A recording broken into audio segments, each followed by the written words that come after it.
Mga kapuso, karong buntaga, swak para sa mga teen girls ga viewers dato ang atong bisita. Sanglit mapakilig gayod mo ani niya. Lakip na pod tong mga girl at heart.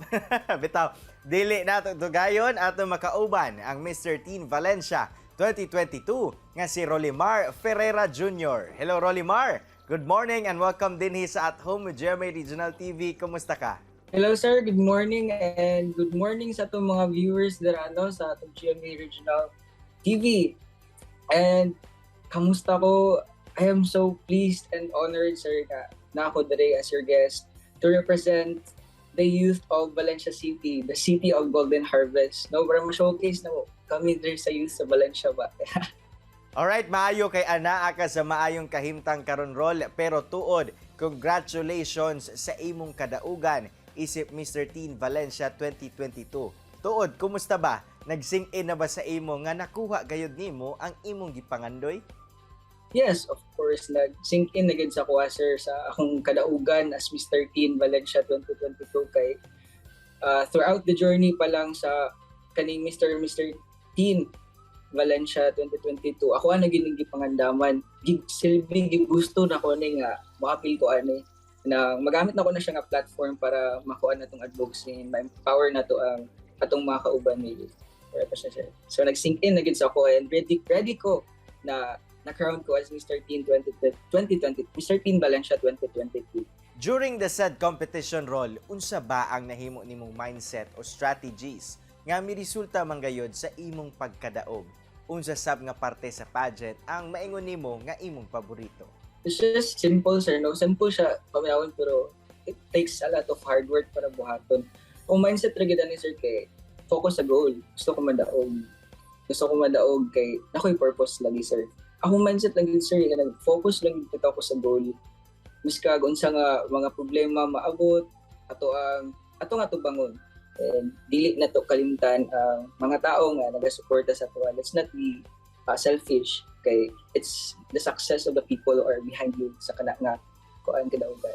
Siguro sir, akong pinakapaborito gid nga part sa pageant kay the family bitaw, the new family and bond ba na makuha na to from other candidates and kana siya throughout sa journey. It's a competition pero ma-feel nimo nga right naara sila dira ba support one another and kung kinsa may whoever wins the crown suportaan kung unsay na-achieve sa imong kauban.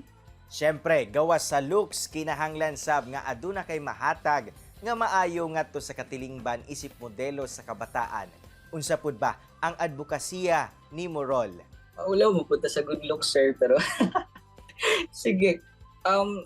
Like what I've mentioned earlier, advocate gid ka sa youth empowerment. And ako mismo sa kuan ko kana youth servant ko sa Muang City. I am part of the Rotaract Club of Metro Valencia. Part na siya sa Rotary sir. It is an international organization and kami naga-focus sa pagtabang sa mga tao nga nanginahanglan and na community service and daghan mig focuses nga makatabang. That's why I am advocate of youth empowerment kay kani gusto na ko sila ma-involve sa inani nga mga butang kay kabalo ko nga kaning youth nako kay parte sa kabaguhan sa atoang community. Unta magpadayon pa kana ang imong mga maayong plano rol. And syempre, karong buntaga para sa ato mga kapuso viewers labi na sa mga teen girls nga nagalantaw karon. Pwede ba nimo sila maharana rol? Alright mga kapuso, ani ana si Mr. Teen Valencia 2022. Labis na naiingin ay mo sa bawat saglit. Kapag naaalala ka, wala naman akong magawa.